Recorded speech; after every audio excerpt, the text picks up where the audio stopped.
Hi guys, welcome to Tech Tricks tutorial. Today we are going to talk about generative fill Photoshop and how we can generate anything in beta. It's a step-by-step guide to follow easily, and if you find this tutorial helpful, please don't forget to hit the like and subscribe button. Now let's dive right in. So say for example, we have this specific picture right here. And what I want to do with this one is that I'm going to simply create another side of the photo into nighttime.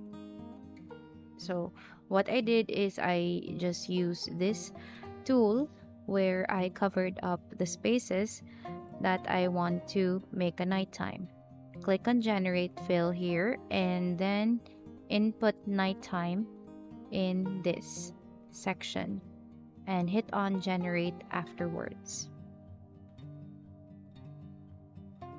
Now just wait for it to progress, and basically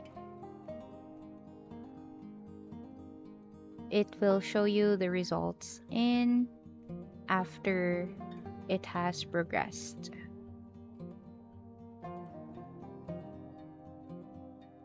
And that's how it looks like. Thank you so much for watching, and I hope you find this tutorial helpful.